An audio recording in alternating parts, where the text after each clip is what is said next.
All right, team. Well, super grateful and excited to have you here today. Those of you that are attending live, this is the Direct Selling Executives Forum's open forum for going all the way to owning your success. I'm just so grateful to have the speakers that we do have here on the line today. I'll be making the intros here in just a moment. The Direct Selling Executives Forum is a space for executives to share just real talk, real feedback on what's going on inside of the space and discuss topics that matter. Each of you in your own rights are respective leaders over just incredible groups of people. And we have a few hundred members of direct selling executives in the groups on both LinkedIn and Facebook, and are super grateful to just have you here today. Today's panel is a bit different than our previous ones because it's not just interview questions with a single executive. We actually have our first three-person panel today.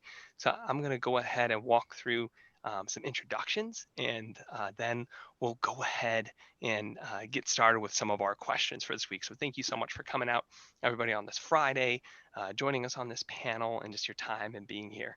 And Chris, if you're able to, are you able to join us on video as well? Yeah. Oh, fantastic. It's on video right now. Let me check. Will be in the lower left corner, I think. There you go. Oh, fantastic.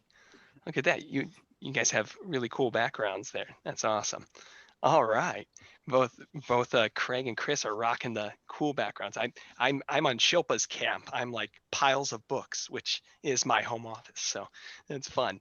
Well, it's a beautiful day here in Chicago. We just got rid of all of our snow and it's finally warm again. So we are grateful to be here. And Shilpa, we are so pumped you joined us all the way from India in the middle of your Friday night. Thank you for spending date night with us here on the line. We love it. So we'll go ahead and open up, and I'm going to introduce each of our speakers to you. And so first off, let me walk through Shilpa Ajwani. Shilpa is a seasoned professional with a solid reputation for performing transformative leadership for over 25 years to global consumer and lifestyle brands. Got her start in direct selling back at Oriflame, then served for a term at Vorwerk, and most recently was manager of Tupperware India for 4 years. She's a big picture professional who's led organizations with vision, passion, and inspiration, and was also found to be in the trenches with the troops when the going got tough. She has strategically built businesses from startup to scale and led complex transformations as well. Thank you so much for being here, Shilpa. Next on the line, we have Chris Cicchinelli as CEO of Pure Romance. Now, for those of you that don't know Chris's story, Chris has grown a small family business in Cincinnati into the world's literal largest in-home and virtual party plan company for intimacy and wellness products. It's been an incredible story. I have childhood friends who promote your company, Chris, and absolutely love it. So it's great to have you here. Some kids that grew up right down the road from me on my farm in central Illinois. Chris spends over 200 days a year on the road, giving motivational seminars and personal training and meeting with the Pure Romance's independent consultants that now number more than 40,000 in every U.S. state and abroad. Today, the company has annual revenues of more than 350 million. And as a devoted family man, Chris and his wife Jessica have 3 children. In 2018, Chris and Jessica founded the Living with Change Foundation to help trans youth and their families. Thank you so much, Chris, for being here today.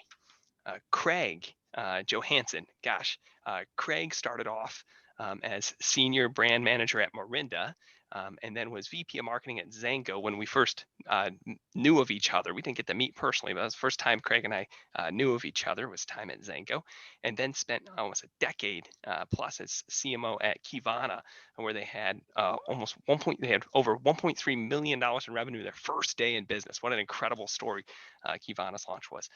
Today, Craig runs VIIVA as president of sales and marketing and has launched nearly 100 wellness and skincare products to date and has spoken to groups as large as 10,000 on the benefits of our space. So thank you so much, Craig, for jumping in here too last minute to join the panel. We really appreciate it.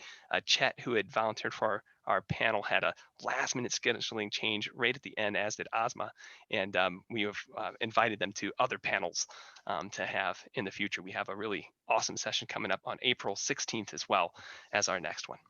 So we really appreciate each of you for being here today, and we're pumped to jump into the content.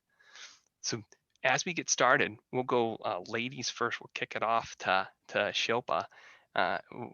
What is one initiative that you believe every corporate team should be considering when it comes to 2021? And we'll go ahead and stop so we can see the bigger faces because it's just fun to connect with everyone. You see a lot of stuff. Yes, Ben. So first of all, it's a big pleasure being here with all of you. It's my Friday night, but no better way to spend it, I guess, than talking about my favorite industry. So for me, if it's just one thing, and what I've been speaking a lot with my clients since I do strategy consulting now, Yeah. is really enhance the experience and strengthen your story. And what do I mean by that? So what we're really doing now is looking at mapping the three things, actually: the employee experience, the Salesforce experience, and the consumer experience. Now, why is it important to map all these three? Because post the pandemic, and actually it's still not over, Sure. everything seems to have changed, right? Or it will change in the future even more. So we need to just get prepared as a corporate for that eventuality. And that's why when you start to map it, the next step really should be to really look at each touch point. And I'm saying, look at each touch point like a trust point, because each point is where trust is earned or broken, right? Loyalty Yes. is won or lost.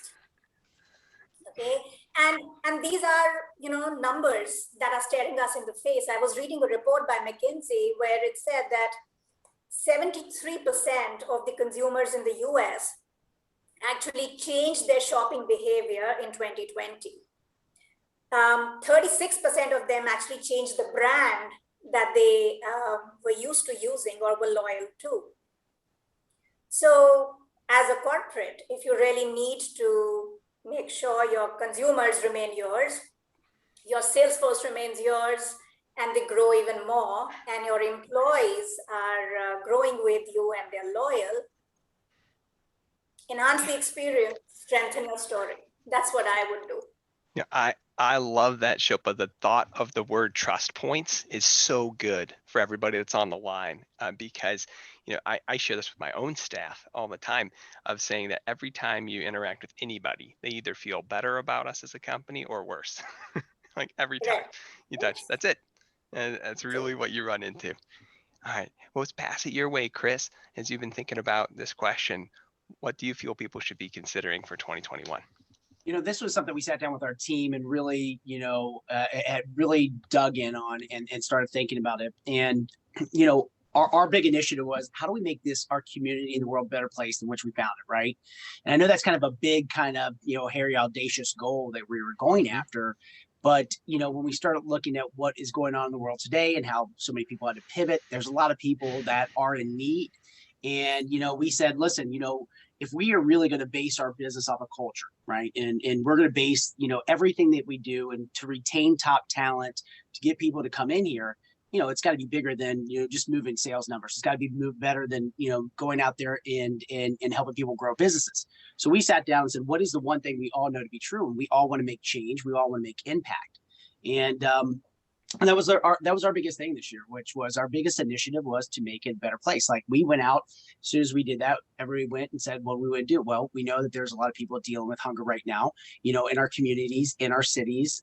There's a lot of people that are dealing with, kids not being in school, not being able to have those daily lunches that they need. So we've adopted several classes, that have happened. And the executive team has really kind of bought into this. And it's been amazing to see how much closer people have gotten. We've always done this. It's always been part of our kind of our brand and what we've done, but it's really elevated more and more, because now they're passing it down to their teams, and we're getting family members involved. Where it used to just be a corporate initiative, now it's the families of the employees, and it's been fantastic. I mean, everything from Feeding America, adopting a class, and making sure that we're doing, also being inclusive. Big big thing. As you know, I did start with my wife, Living with Change, which is, really, to educate more people on transgender youth that's out there, or even, from the LGBT community. We need to make sure that that we are doing that. And our company's been very big into pride and making sure that, that there is the education. Because if we do want to make it a better place for everybody, we can't make places 99% safe. We got to make them 100% safe. And that's through education. It's through the constant going back, putting ourselves out there, putting ourselves in the community. And I know a lot of people do that, but that was one of the biggest initiatives. It's crazy. It wasn't even sales. It wasn't anything that we talked about. It wasn't managing or monitoring for the first time, which was kind of interesting of a meeting that we ran, again virtually, because nobody's in the office. Sure. So that's our big thing. And it's an interesting thought, because you think of like a why statement. We always start with why, just like Simon Sinek, right? And you say like, okay, we're going to make the world a better place. And it's like, why? Well, because that's, that's our gift of what we're here to do. And you say, we're actually going to get involved in actual community events right now. And for so long, direct sales has been in physical events, has been in community events. And then here we have a whole year of just like checking out. You look at a good example in America is you look at like big churches in America, right? Huge churches in America where everyone's been watching on Zoom for a year now. And now those communities coming back together, and people are like, what is that going to look like in our culture here in America, which has been a huge thing. I know my family and I've talked about a lot, just like, wow, that's really interesting. Like there's just, thousands of people that haven't, been watching online every weekend for a long time. And it's the same thing in direct sales. They haven't been at the Thursday night meeting all year. They haven't been at the Saturday morning training all year. So now that some of those things are coming back, it's the question of like, what should in-person events feel like? Chris just nailed it with like just serving together, because there is a need. Like, hey guys, if we're going to get together physically, we figured out how to build the business online and drive sales online. Why don't we still get together physically and serve people? Wow, that's a cool thought. Like, I hope people who watch on replay and people who are here as executives watching here, I know we got folks online too, that you can hear that is that we don't have to go back to the only in-person thing we do together as an opportunity presentation. Yeah. That's what I just heard when you're listening. And yeah, there you go. So think about that. So Chris, just practically, you said you found an organization, Feeding America, and you and your team just did one of their already pre-done classes. You didn't have to invent something new. You adopted something that already existed. Is that correct? Yeah, that's exactly. It's crazy because it was always about sales growth and whatever. And this year, we just basically said, look, it's time. We got to do more for our communities. We can't just have it as a tagline, right? It's actually the action that you have to put behind it. And I think people are really, to be honest with you, we need to figure out how to keep my executive team, as they were kind of, farther apart. Zoom's great, right? It's awesome, but it's not what's keeping them together. And when they were able to dive into 2021 with these tasks together, working not just on figuring out where we're going from an organization, but they were really figuring out together, like, okay, let's strategize what class needs it the most, what school, and where do we want to deploy it? And when you give them the full capabilities of doing it, it's kind of magical. So we'll keep that going through the rest of 2021. Oh, thank you for sharing. I just like that, because I think sometimes we always make it too overcomplicated too, because we're so religious within our own brands of like, okay, it's pure romance, so it's going to be the pure romance thing, or it's Tupperware, so it's going to be the Tupperware thing, or it's VIIVA, it's going to be the VIIVA thing. That sometimes we think, oh, we can't adopt outside programs, we got to create it ourselves, and we make it too hard at times. That I'm kind of laughing and just giddy that you shared. Yeah, we just pulled Feeding America off the shelf and did it, and it's great, because it is a good cause, and it's a wonderful way to just get it done and execute and make a difference with time. So thanks for sharing. All right, Craig, passing it your way. Thank you so much for joining us. I was so grateful when you called and said, yeah, I'll hop on. I was originally expecting Craig to participate in our April panel team, and he jumped ahead for March. So I was excited to do that. Well, yeah, I'm in direct sales, so why wouldn't I take an opportunity to speak? That's what we do. Yeah, no, fair enough. I do appreciate the two comments that have been made, and I certainly appreciate what Chris has said. I think that when you look at demographics within this industry, typically we break that down by age or by gender or whatever it might be. There is a demographic that he's talking about, and it's people who get involved in direct sales, that stick around in direct sales because there's a sense of purpose. That's one of those intangible demographics. And for some, checks can come and go, your organization can come and go, but they'll stick around because they feel like they're doing something great. And oftentimes I think that is overlooked. You know, for us, when I first took a look at the questions that you posed, I didn't want to hop into a subject that feels really tired. And having thought about that, I just decided to hop into a subject that feels really tired. That's And okay. that has to do with, Ben, that has to do with social media. Here's where I think we've gone wrong in this industry. Oh, now this is getting good. Go ahead. Yes, I want to hear this because this is good. when social media was the new thing, Mhm. obviously everybody thought, well, now I have a platform in which I have an inherently built-in network of people. Everyone's looking for their network, right? But now Mhm. I've got them all connected. They're not connected in my phone, they're not connected elsewhere, but in social media, my friends from high school, my friends from church, my work friends, my family, my neighbors, we're all connected on social media. And so it made it really easy for people to begin to share. The problem is that so many people don't know how to share. Yeah. So what companies ended up doing is they ended up creating departments that manage their social media accounts. Basically, what these departments are, if we're just being honest with ourselves, what these departments are is these departments are a communication tool to their existing leadership, their existing field, people that follow them because they're already in the company. And it's a glorified, MailChimp. It's a glorified email platform. Basically, it's a way to communicate. But what you have is you have people jumping into companies that just start running and running really fast, and they go from talking about their children and what's happening in their personal life on social media to the next thing you know, there's 14 posts in a row about the company that they're with and they're so excited about, and their likes and their interactions with their friends, families, neighbors begin to go down and down and down. You see it all the time. I think one of the best things that a company can do right now is to teach people how to use social media. And it's not just, again, it's not just having a social media department of people who can create lovely posts, Yeah. or interacting with a promotions department of people who can just create a promotion and advertise it on social media. Yeah. But what about hiring influencers, not just any influencers, but influencers who know how to convert into sales? Because I'll tell you what, most people, it's like ignorance on fire. They're excited. They start to post, and all they do is offend their friends. Most people need to post less about their company, not more about their company. But they need to know what to post, how to say it, when to say it, how much is too much, how much is too little. And, people, they want to be an influencer. They want to be a good influence for people who are around them, but they need coaching in order to do it. So if you say, hey, what do you think is maybe one of the biggest initiatives that any company should have in 2021? It's going to where the people are. It's going to where people naturally spend their time and replacing the part that's unnatural, which is the unnatural part about this business is selling. People don't know how to do it. Some are naturals at it, but most people, 90%, they've never done it. They're unfamiliar with it.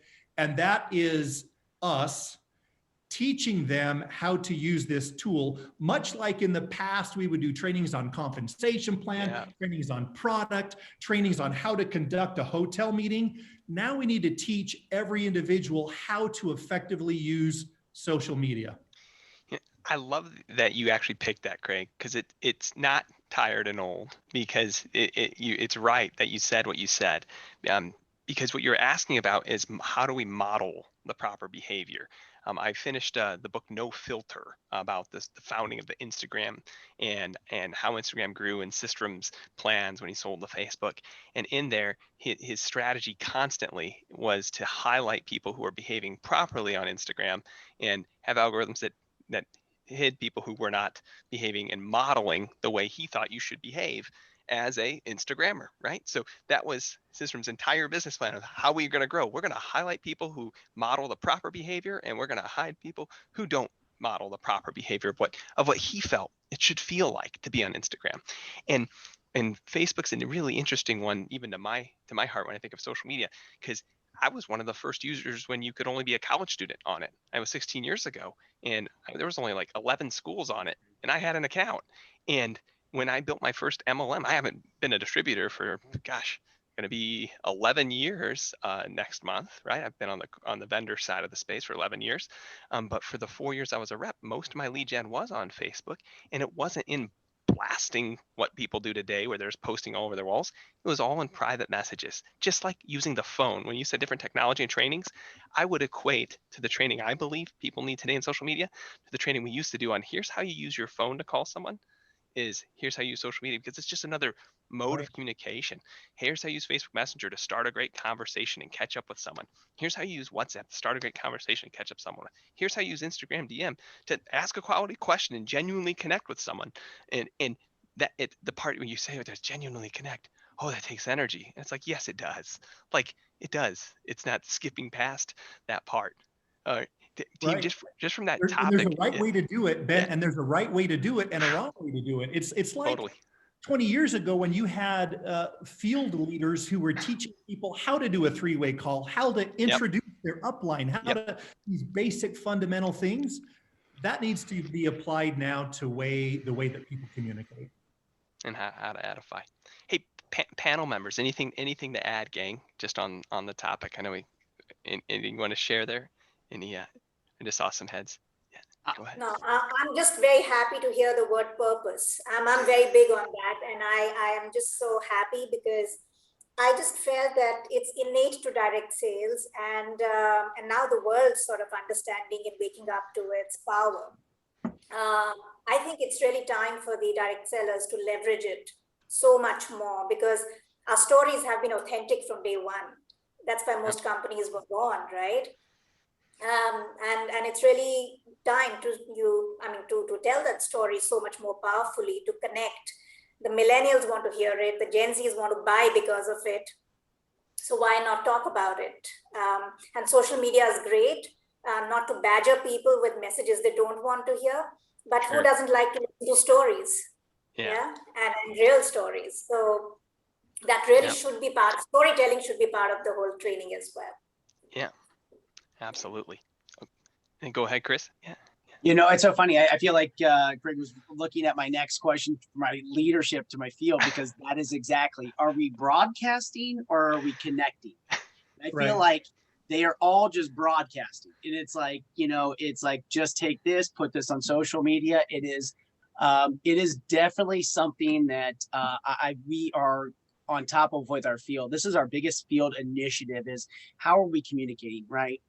You know, people are kind of getting inundated. They are seeing so much that they don't know where they should put their attention, their time, their actions. And so for us, I was really sitting back and saying, listen, don't just broadcast. You got to be able to connect. And that is the biggest thing that we are working with, because that really was the thing that saved us. I mean, we basically were, you know, before March of 2020, we were predominantly in-house. I mean, we did not pivot as a kind of online selling, social selling. It just wasn't in our kind of DNA. And as all of us know, that it's very tough to change the top, you know, earners mindset on business plans, where we're going. And this was one of the biggest things that we talked about, is this was really our first year in kind of i.e. social selling. And so they are taking everything in 10xing it, 20xing it, where, you know, I know that everybody's seen that show Deadliest Catch out there. I feel like that's what I'm playing. I feel like they send this message out into the world and they hope that things kind of crawl back into the cage. Like the captain's sitting there, the crew's all kind of excited. Is there going to be something in the box when they pull back in a week?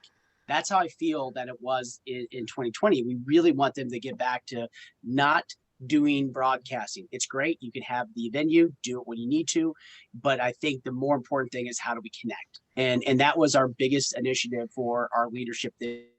Especially because most of you guys have been social selling. Most of you have, you know, have been in that world. That just wasn't who we were behind the times in that. I'll be more than frank about that. I didn't think we would pivot that well, and it worked out very, very well. So we're kind of like, we're in our first year of this, if I have to be technical, Sure. and honest. And so we're learning a lot, and we are teaching them not to do too much. But Chris, I love the, oh, go ahead. Yeah. I was just gonna piggyback that comment. Yeah. If you talk to 90% of the companies in this space, they are all having conversations around the boardroom table of how do we get a younger demographic? Probably 90% of the companies. How do we get younger? Because the big companies out there, the legacy companies that are out there, if you want to call it Herbalife or New Skin or Amway, whoever you want to call as a legacy company, you know, those companies hit their strides on the backs of 30 and 40-year-olds. And there's something magical about that age group, that 30 to 40-year-old age group, where they've got a lot of ambition. They haven't hit it yet. They're looking for something big, but they've got just enough experience to be able, and composure and credibility to be able to share something with someone else. The younger you get on that sliding scale, the more you're going to have people who want to do what they're familiar with, the quick, easy, the social media. That's the way that they communicate. And if companies are missing that component and are trying to get younger, but still want to go to the Marriott every Thursday night at 7 o'clock for a 3-hour training, they will not attract a younger demographic. They just won't. And so you've got to, and the crazy part is you've got influencers out there that have 30, 40, 50, 60, 70,000 followers, but they don't know how to convert that into sales. So those are not the people that you necessarily want. They've got people that want to hear about how happy their children are, but there's others that are out there, they know how to convert. Actually, influencers are looking for opportunities that we all have to promote. But it doesn't really fit into our space in many occasions because of the compensation plan, or maybe it doesn't resonate with their followers. Having said that, I think it's a great opportunity that needs to be exposed within our industry in a very smart, intelligent, and calculated way. I love the yin and the yang of what just happened, team. Like here, Craig's like, corporate initiative is they gotta provide the training for the field to do social media properly, and then Chris is like, the field initiative is that the field's got to start using social media properly. It's a synchronicity is what it is.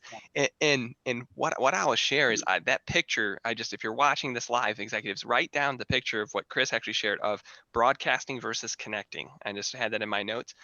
When I speak at national conventions for a bunch of our clients in the space, and one of the pictures I share is to help them deal with the frustration, because your reps are frustrated that the deadliest catch approach isn't working, right? They're frustrated that people duck them at the grocery store because they think they're going to get pitched because the deadliest catch approach didn't work. They're frustrated. And I make fun of that frustration on stage by helping us all laugh at ourselves by saying, guys, that's the same thing as like bringing a chair to a backyard barbecue and then standing up on the chair with a t-shirt that's like, great business opportunity, call this phone number, and then like just sticking your chest out and then being frustrated while everyone's eating their bean burger, veggie burger, beef burger, whatever, right? Where everyone's eating whatever they're eating at the barbecue. Then being frustrated that no one is whipping out their cell phone and dialing that number. It's the same picture. And so create a fun picture like that when you're at your events and when you're training to help people laugh themselves to get how ridiculous it is to even assume that a broadcasting plan is going to work. This is not like billboard marketing. Okay, winning in social media is not putting up a billboard on the highway. That is not it at all. It truly is like, well, remember the phone?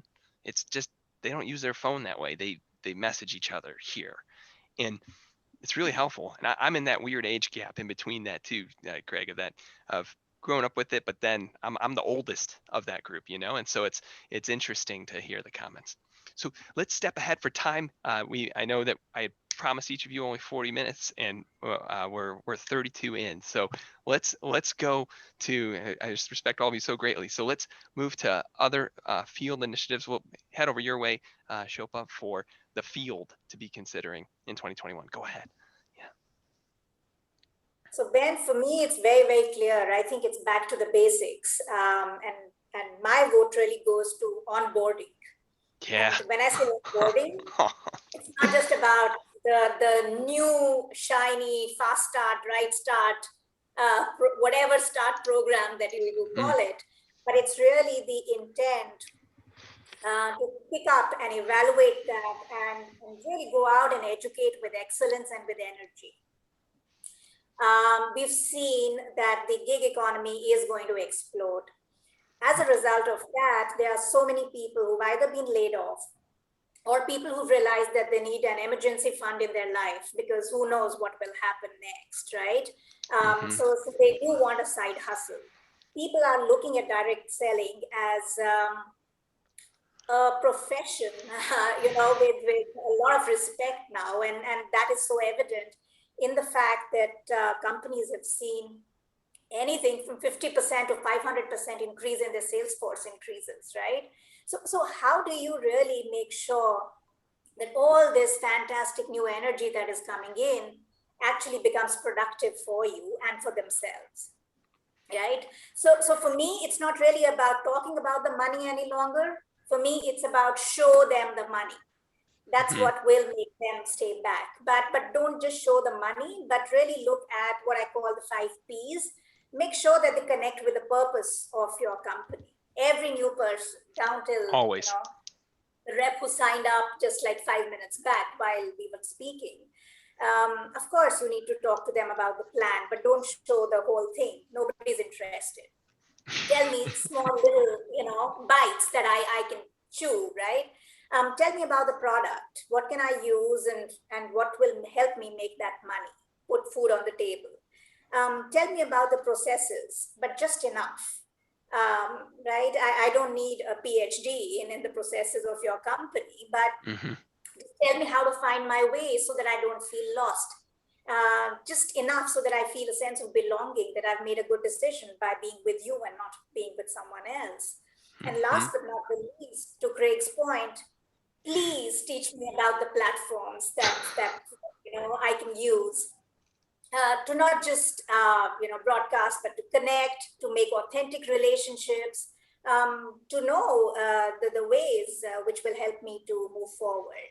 And that's where I think the first 48 hours, the first 7 days, 30, 60, 90, these are 5 points in the journey which I think are extremely critical. Once again, we've been talking about it, we forgot about it somewhere in the middle, but to me, with literally thousands having entered the industry in the last few months, I think it's a humongous job, and every leader just must take this so seriously, because I mean, the cost of finding someone new and adding them is, we all know that, right? It's now perhaps even 4 times higher than actually retaining and growing someone within your business. So yeah, back to the basics, good old onboarding. That's awesome. It's so great to say to understand that many times when we communicate to corporate clients in the space, we'll say, hey, the company needs to stop letting the field just have random onboarding processes, and we need to define like a company-wide onboarding process. But when we're saying that, I know in my world, I'm not saying that takes the sponsor out of the equation at all. We're just saying define the path, and then, hey, here's where you participate. And what you just shared really lends into our third question today of like, where is responsibility shifting? Like, what things does corporate do versus the field today because of how different that feels too? So I'm excited that you shared that. Chris, so I'm assuming, Chris, we already handled this question for you with the yin and the yang. So Craig, did you have anything additional for the field in 2021? I mean, if you give me an opportunity, sure, I'll take it. But go for it. I'll be brief because I know that time is a constraint today. When I started in this industry 20 years ago, we thought we had 9 months to really bring people up to speed, to allow them to make a check, to get them to where they wanted to be. We often talk about kind of this 90-day window today. I actually think it's shorter than that. All of the research that I've done at every company that I've been with shows that if you do not enroll and duplicate within that first 30 days, the chances are is that 90%, if you don't enroll someone in the first 30 days, over 90% will never enroll anyone ever. And so we live in a day and age where we're dealing with a Captain Crunch generation, people with ADD. It has to be immediate. Their success has to be immediate. So we don't necessarily have the luxury that we used to have in the past of bringing people along. There's too many other opportunities out there. There's too many other gig opportunities, side hustles. Mm-hmm. There are too many of those that are out there right now that we've got to compete with. And we've got to be competitive when they come through the door. They don't want to learn, how this compensation plan pays out 30 different levels. They don't want the PhD in the products. There's no way. What they want to know is, what do I need to do? A, B, C, or 1, 2, 3. What do I need to do this week so I can be paid next week? And so I think one of the biggest shifts that I've seen is a lot of the external,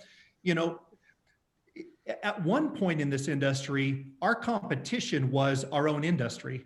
Mm-hmm. It was other companies within the industry. The way that I see it now, it's the Amazons of the world. It's the Ubers of the world. It's the Lyfts of the world. It's all the side hustles that you can have. It's where you can go to get some amazing products at likely a cheaper price. That's what we're competing against. And so, in my opinion, we've got to make our platforms, our systems, Amazon easy. 2 clicks and you're there, and you've purchased, you got 18 boxes showing up at your house tomorrow. It's got to be that easy to bring people along in that process and take what, again, is unnatural for them in terms of selling, and them being able to share and then be able to convert that into compensation for themselves. That number that Craig just shared for everyone who's watching, I have found that to be very true. So I think it's just nodding heads. Chris, you found the 30-day rule to be more accurate than the 90-day rule in your role? 100%. Yeah. 100%. And it's amazing how fast that's one of the biggest changes of the last 10 years you could note. Okay. Well, team, let's have Chris, if you want to go first on the next one. Any from where responsibilities of what we expect in the business have really shifted between that's a corporate thing or no, that's a field thing. What's the one biggest one you'd like to highlight? We have to own the reputation, right? I think that's the biggest thing is we have to own the reputation of the organization. I mean, that so far and so long, it was like, even though we would, even from a corporate perspective, we tried to, but for the longest time, the field was, kind of like, go out there in owning that. And I think that we've got to make sure that we own this, because I think so many people get caught up in the sales cycle. They want to sell, close a deal, and bring somebody in. I'm the first person that's going to tell you that this is one of the hardest industries that there is, right? I mean, I don't know where everybody's from, what everybody thinks about, but like, we eat what we kill, right? We have to make sure that we're constantly out there moving. We're constantly out there, we're in charge of HR, we're in charge of, our daily sales, we're in charge of making sure that we have upcoming future business. It is a business that none of the people that I see when I even got in this, I wasn't driving Ferraris around. I wasn't driving living in the big houses. I'm probably anti all that kind of stuff. But the big piece is that we have to own that reputation, because I see people talk about how much money they're making or whatever. And in a corporate level, we've got to make sure that we are going through in holding people accountable for what they're saying out there, making sure that they aren't misleading. And that's a big piece for us as an organization. And I think that's the big thing that we talked about is like, look, we can't just leave the reputation of the organization into the field, and it just can't. And we've really kind of made sure that's coming back. So we're doing a lot more outreach, a lot more focus around that. So that is definitely a huge initiative for us, for the last couple of years. So getting practical on what Chris just shared, everybody, it means lots of content creation from the corporate team. Okay. If you think like, oh yeah, we're just going to have the field leaders create stuff, and if it's good, we'll just share that and make that. No. Guys, you're missing it. Like, you're missing it. There's some compliance officers on the line listening to us here today. you guys preach that all the time, but most people don't hear it. But it means, hey, your marketing department isn't people working on comp plan incentives only. There needs to be lots of content creation in a very content rich world. So hear what Chris just shared there. All right, Shilpa, let's head over your way. That's good. Where do you feel responsibilities have shifted between the field and corporate? And just one place that we should be thinking about. For me, I think the need for partnership is bigger than ever, Ben, but companies or the corporate side has to make sure that they are really creating a high-tech and a high-touch company for the future. And it's no longer an or, it's a very clear and. Sure. Right? So the power of technology, automation, data, our companies sit on. We are data rich, forever have been. But what have you really done with that data? Exactly. So I think, right? And for me, I think that's really a beautiful opportunity because that allows the corporate to personalize experiences and customize solutions and make the job of your rep much, much easier. So if I am nudged to wish 5 people birthday by an automated message, rather than having to remember good old phone book style or send my own reminders to myself or find other manual ways of doing it, if the company can really leverage that and automate a lot of that stuff, which uses technology, but really what's the intent here? The intent is to build that connection, to build that authentic relationship, to make sure that we are on top of the game, right? In this very dynamic VUCA world, which is changing around us all the time, even as reps. How do we constantly communicate great quality stuff to our consumers? Do I even know what my consumers are buying from me so that the next time I have an opportunity to upsell or link sell something, it just is a nudge that I get. And then it's up to me to use my magic as a rep and my training to make sure that I convert that into sales. So we've spoken a lot about influencers, but the corporate has a role to treat every rep as a nano influencer. Right? And convert them over time to a micro influencer and then to a macro influencer. So rather than the good old comp plan with its 30 levels, I have started to really look at our reps as possible influencers. And what can we really do? Because if we can help them to use their natural networks as what I call as zones of relationship, and use that and their influence within that in a meaningful way. So they don't scare away people, they actually are attraction magnets. And it's the use of technology actually will enable that to happen. I love that idea of technology for creating deeper connections and just being a better human. Many times the conversation I have around technology from my role is like, how do you build a system that feels like a top leader sitting next to you, telling you what to do next? And I use those words because the truth is, it's not just lots of reports. It isn't today. It's relevant information in that moment. And so whether it's inside your apps or your back offices or wherever it is, these feeds, I've called it predictive action science the last 3 years is when I get to speak on it.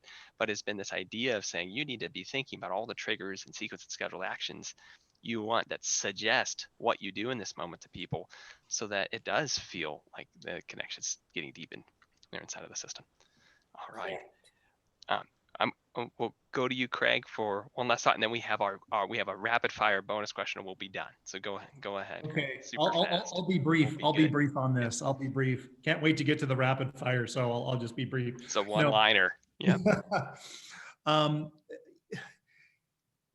If you look back and you look at direct sales as a continuum, you look back at an Amway where all the company did in Amway in the beginning, they provided product, they paid commissions, and they provided whatever corporate support. The field had their own events, their own trainings, their own systems. Today, you cannot do that because Agreed. today technology drives so much of what we do as an industry. Technology drives it. So when I sit back and I look at who has what responsibility, I look at it as what can the field do and what do they do best? And that's obviously connecting with people. They've got connections to other people, their own network. And what can corporate do?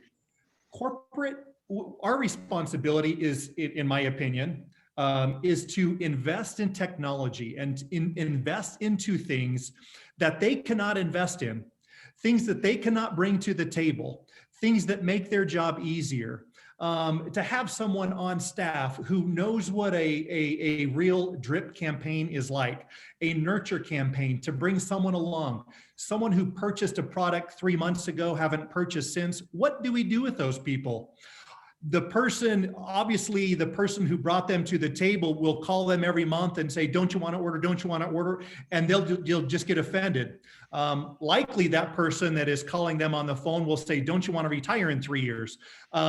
Where if we, and that's not what they want to hear. You know, they purchased that product because they wanted to lose 10 pounds. Yeah. And that's all they want to hear about. And so for us, from our end, it's leveraging the technology, the things that we can do best, and the investments that we should make that they cannot make in working synergistically together as a group of people.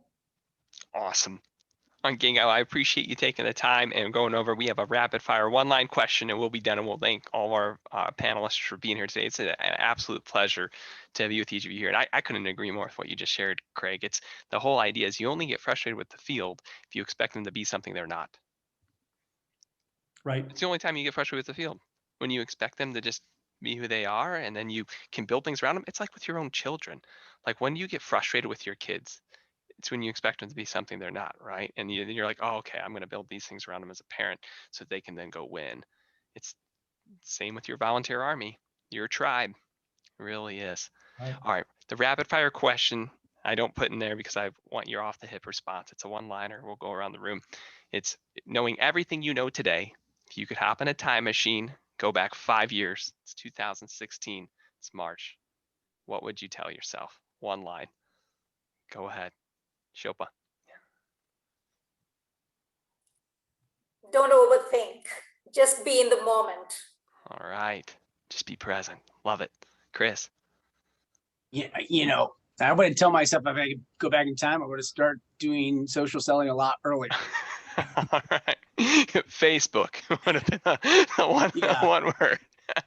Fantastic. Love it. Craig.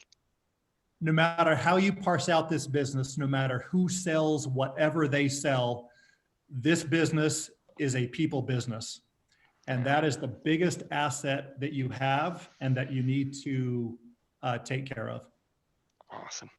Well, team, really appreciate you for taking some time to be here today. It was an absolute honor to have you on the group. And I know we got a lot of folks in the LinkedIn group and Facebook group that are going to just love this time. We had tons of folks who couldn't attend live, but please give me the recording, and executives in the space. So thank you for making it a priority to be here.